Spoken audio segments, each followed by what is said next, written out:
Hey there, students and teachers. Welcome to the final segment of my lecture on the Stuarts, the English Civil War, and the Glorious Revolution. This last segment is going to focus on the reign of James II and the Glorious Revolution. Now, remember that we've got, Parliament and Protestants. This is really what we're looking at as far as the tensions that are going on, and these tensions are finally going to come to a head. Now, they've come to a head already. Charles I got his head cut off, but they're going to come to a head again. It's not going to be quite as interesting this time, but it's going to result in another turnover of government and the end of this tension between Protestants and the king and Parliament. So let's take a look at James II, Charles II's brother. In the last segment, we looked at Charles II, and of course he died without any legitimate children, and his brother James II takes power. Now, Charles II had converted to Catholicism on his deathbed. James II did not wait. James II was an open Papist, if you will. Somebody who was an openly professing Catholic, which may or may not have been a problem if he didn't try to bring that into public life. Now, James is now a Catholic monarch in a Protestant country, which that is the question here. Can a Catholic monarch in the 17th century effectively rule a Protestant nation? And so some people at the very beginning were like, no. All right. There was, first of all, an exclusion crisis. Now, this is where you start to see the appearance of parties in Parliament really for the first time. This partisan system that develops between the Tories and the Whigs. Now, this is Sir Anthony Ashley Cooper, the first Earl of Shaftesbury, who was a big deal in founding the Carolina colony, one of the Lords Proprietors. John Locke was this guy's secretary, but he was the leader of the Whigs. Okay. Now, the Tories favored the succession of James to the English throne, while the Whigs wanted to exclude James from the succession by an act of Parliament. And so this crisis that takes place, you've got these two factions of Parliament arguing whether to let this Papist, this Catholic, take control of the monarchy. Now, what Charles II did, before it could come to a vote, he dissolved Parliament. Now remember, this is still the king's prerogative. Parliament is still not meeting regularly. Parliament is called by the king. It is dissolved by the king.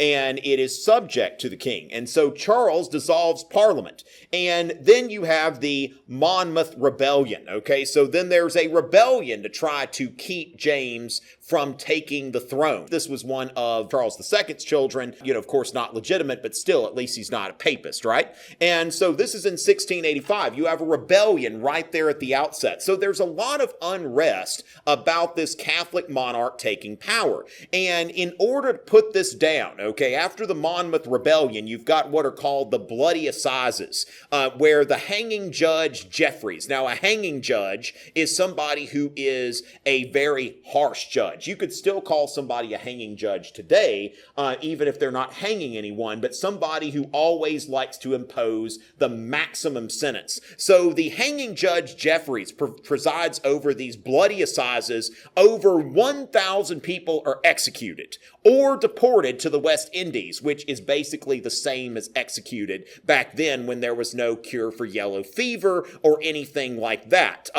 So for treason, either executed or deported over 1,000 people. Over 200 people were hanged, drawn, and quartered. Now remember, this in our Constitution, in our Bill of Rights, there's a prohibition against cruel and unusual punishments, which is also something that they took from the English Bill of Rights. And what they're thinking about are punishments like this, where somebody is strung up, hanged, they're strung up, but they're not strung up to be killed, not like when you let them down and breaks your neck, instantly, but you're like, and then they cut you down before you die. And that's where you are then drawn. Your insides are taken out. You're still alive here, okay? That you're cut open and your intestines and interior parts are brought out for everybody to see. And then finally, that's drawn. Your intestines are drawn out. And then you are finally quartered, all right? That is where you're cut into 4 parts. Your limbs are taken off of you.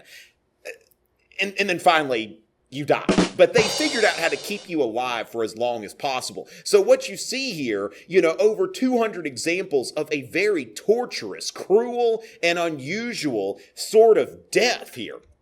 And there was even one woman who was sentenced to be burned alive. Now, she ended up being beheaded, but, they sentenced her to be burned alive because she harbored fugitives. Now, that's the thing about this, the way that this rebellion was put down, that the government decided we're not going to distinguish between somebody who actively participated in the rebellion versus somebody who just harbored rebels and didn't really do anything except hide some people. So she ended up being, executed as well. And really, you've got the elements of a tyranny here. I understand you've got to put down a rebellion, but this is getting to be a little bit extra.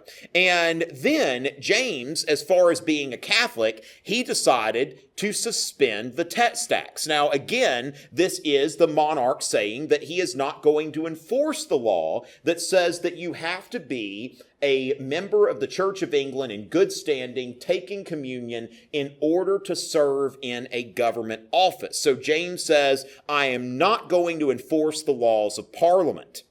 So, like his brother, he issued a Declaration of Indulgence that, we're going to have a non-enforcement of laws against Catholics and other Christian nonconformists. So, anybody who's a Christian, can be tolerated at this time.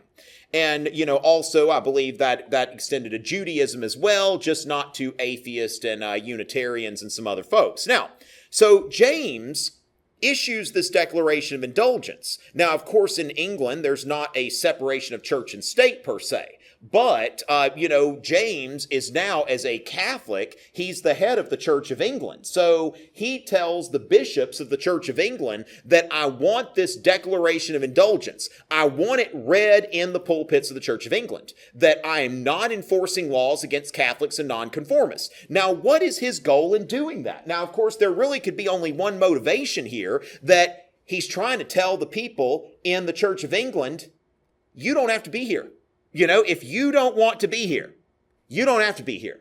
If you want to go to the Catholic church down the street, you can. And in fact, as your monarch, I'd kind of like that because I like this whole Catholic thing. So you imagine the bishops of the Church of England are not happy about being told that they have to read this Declaration of Indulgence in the churches that's designed to run people away from their church. And so these 7 bishops, all they did, they didn't refuse to do anything. They petitioned, born to party, he's back. All right, glad to see this guy.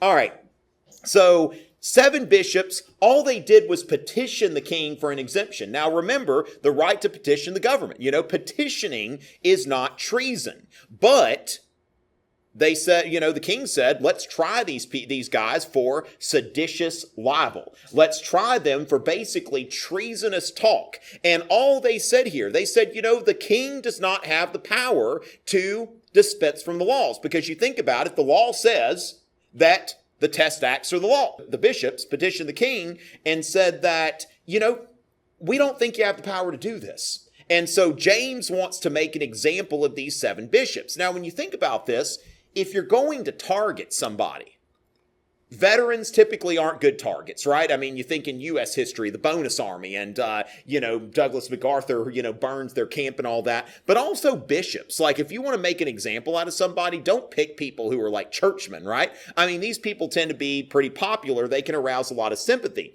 Now, they're put on trial and they're found not guilty. So the king did not get the verdict that he wanted, partly because of mismanagement from the prosecution, but he was unable to get a guilty verdict against these bishops. So James is trying to compromise English Protestantism, is not particularly successful.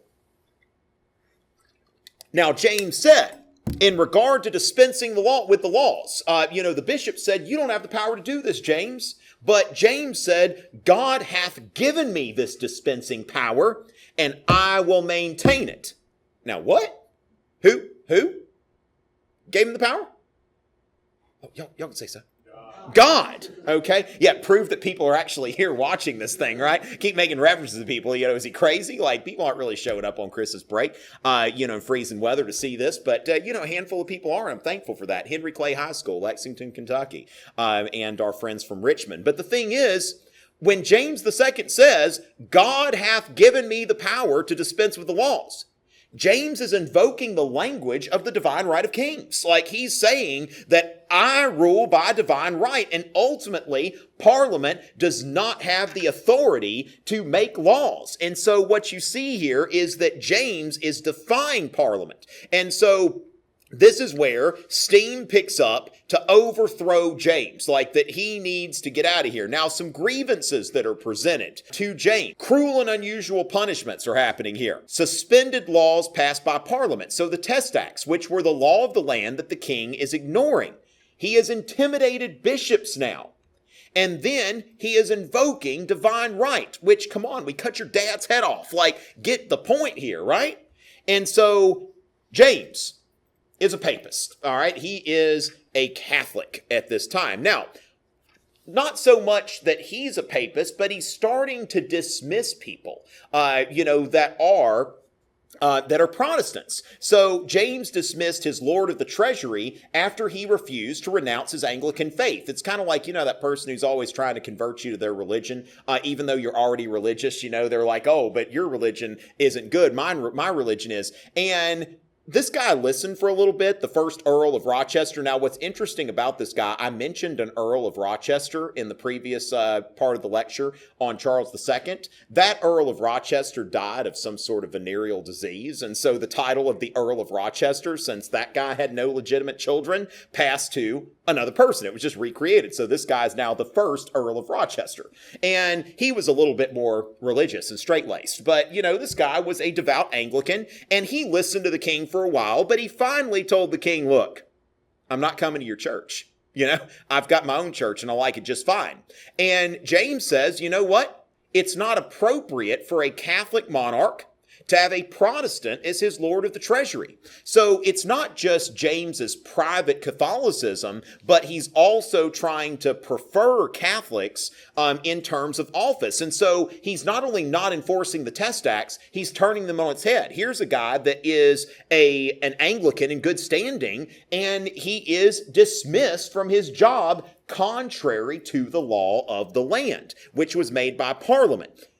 It's a boy. Now, normally that would be a great, a great thing. Y'all got a beautiful, that is a son, right? Okay, that would be a terrible time to get that wrong. But beautiful boy on Instagram. And typically we're excited about this. But in Britain at the time, it's like, wait, until he had a son, this whole Catholic thing could die with him. Sometimes you just wait something out, right? If something's unpleasant, you just wait it out for a little bit. But now there is a prospect of a succession crisis, all right, that you could see that now we could have a Catholic dynasty. So you got to do something about this now. So what happens here is there's James II. Now, James had a daughter, Mary, who was a Protestant. And so they're like, hey, we've got a daughter, the king's daughter, Mary, is a Protestant.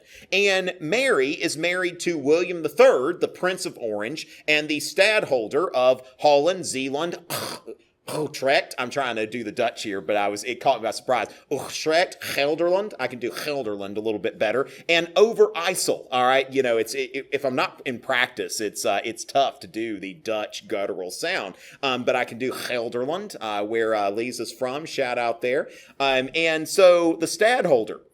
And so she's married to William III, the stadholder, the Prince of Orange. Now, also, the good thing about William III, now this might not be good biologically, but as far as if you're looking for a king, William III is also a grandson of Charles I. So they're, basically first cousins, and they're married. So, Kentucky doesn't have that kind of reputation, does it? Maybe certain parts, but certainly not Lexington or Richmond or anything like that, right? And so as far as that goes, we've got these first cousins who are both grandchildren of Charles I, and they're Protestant. We don't have to worry about all of this Catholicism. And so what happens here is Parliament starts putting out feelers. William III, we we would like you to, to come in and reign in, in England. And check this out. They've already had 2 King Williams.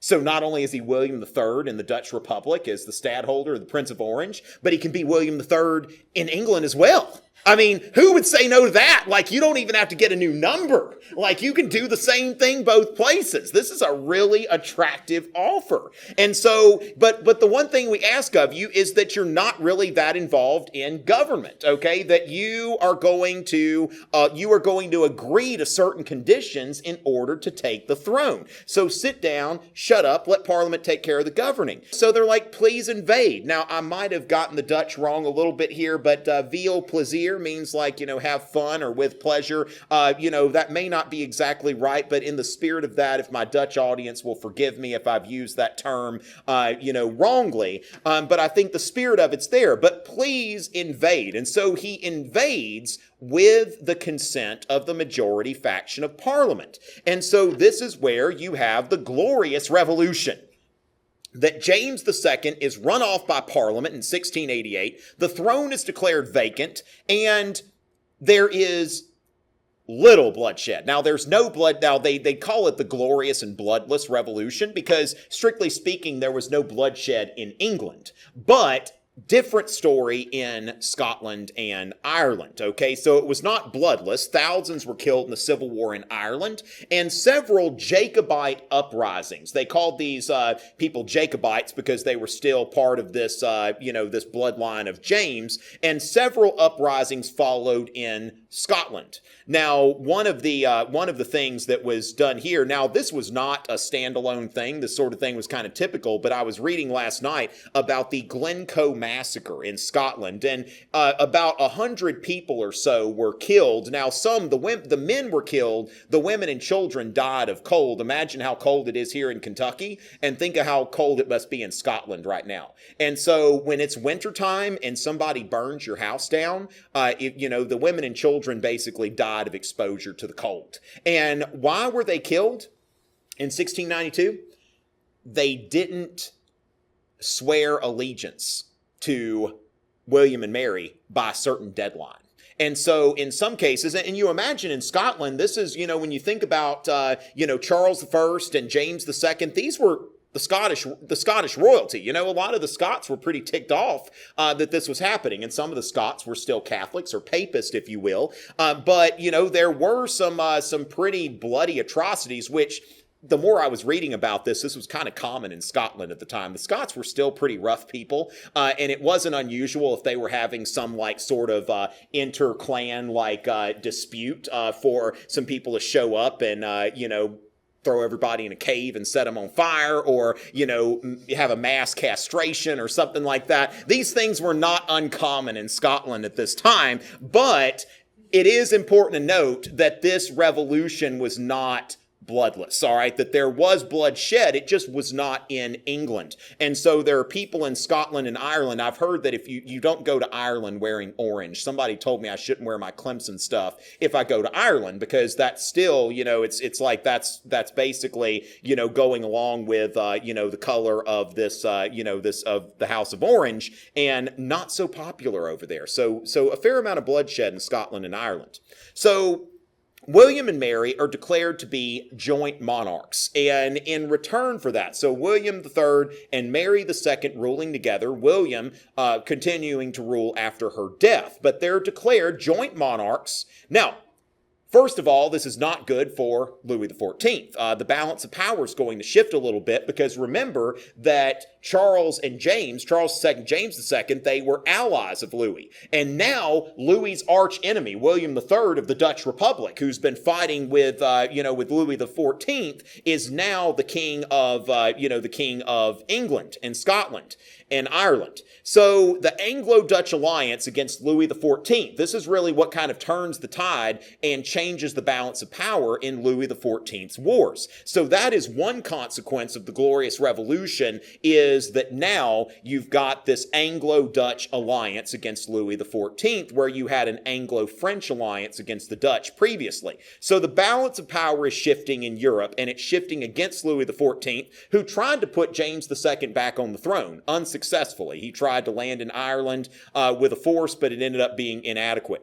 But the Irish certainly paid a very heavy price during this Glorious Revolution.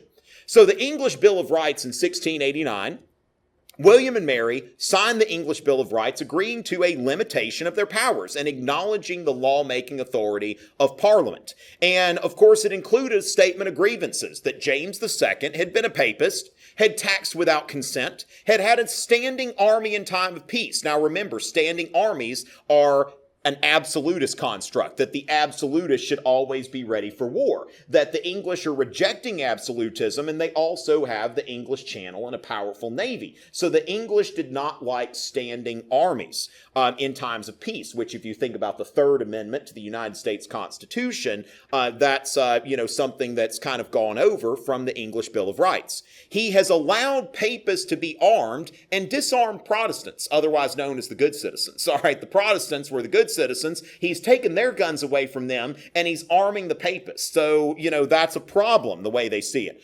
Partial, corrupt, and unqualified jurors. He's putting people on juries who don't meet the qualifications. Excessive fines and bails.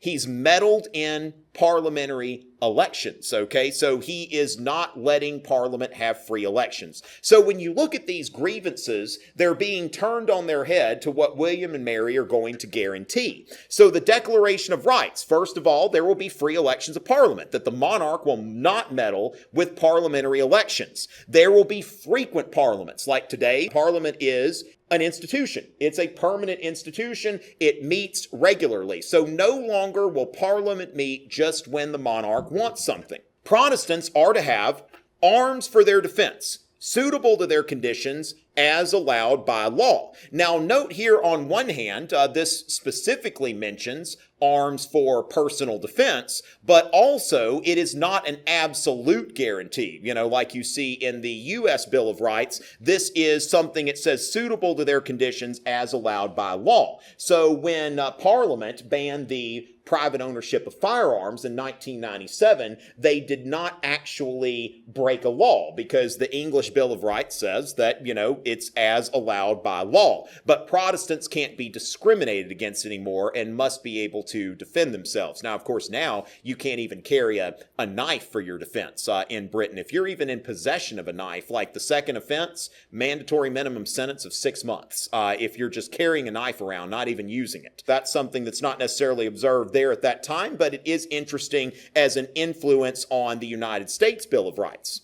The right to petition the government, so no longer any kind of seditious libel for just petitioning. And then that there will be qualified jurors. So these rights are all being guaranteed by William and Mary.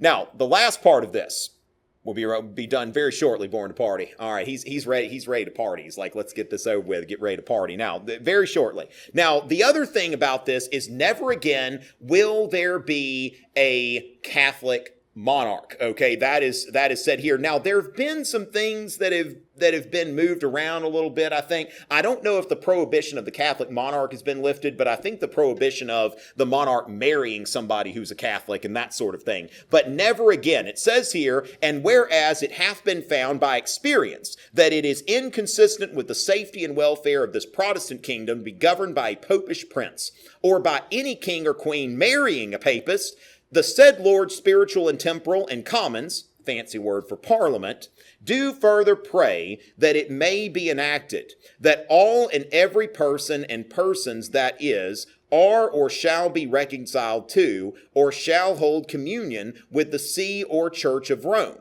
or shall profess the popish religion, or shall marry a papist, shall be excluded and be forever incapable to inherit, possess, or enjoy the crown and government of this realm. Basically, the monarch can't be a Catholic, can't marry anyone who's Catholic. Like I said, I think recently this prohibition has been at least partially lifted.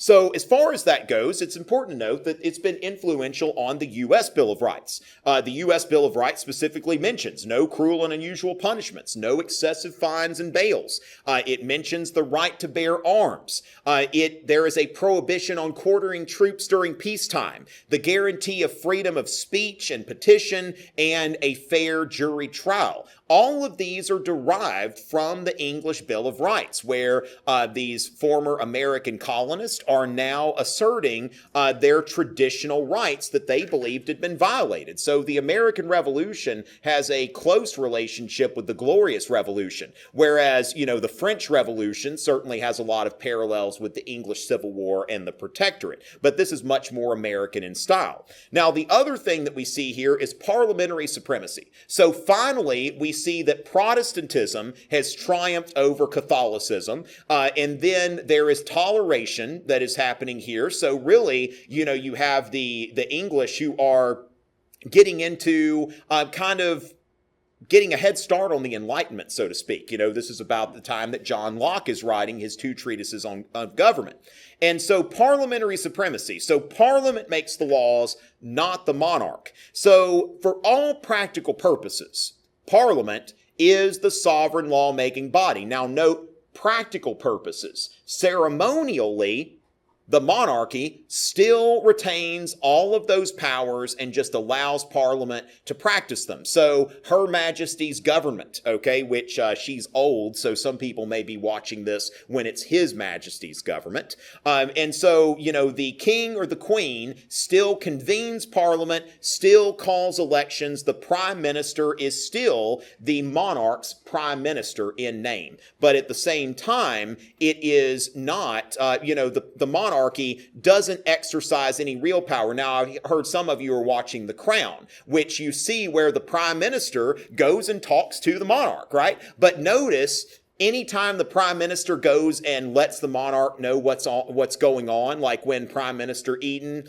says what's going on in the Suez Canal, he says what he plans to do, and the monarch she says whatever you think is best, right? She doesn't try to influence policy. So that, so they go through still all of the trappings that, that the monarch is notified of what's going on. The prime minister is Her Majesty's prime minister, but at the same time, Her Majesty doesn't try to meddle with things. And sometimes, when the monarch is called in, she's uncomfortable with that, because that is no longer the role of the British monarch. It is much more ceremonial, greeting school children, getting engaged to an American actress, after you finally cleaned your life up and gotten out of the tabloids and all of that kind of stuff. So as far as that goes, ladies and gentlemen, that is the conclusion of the Glorious Revolution, of this conflict between the Parliament and the monarchy, which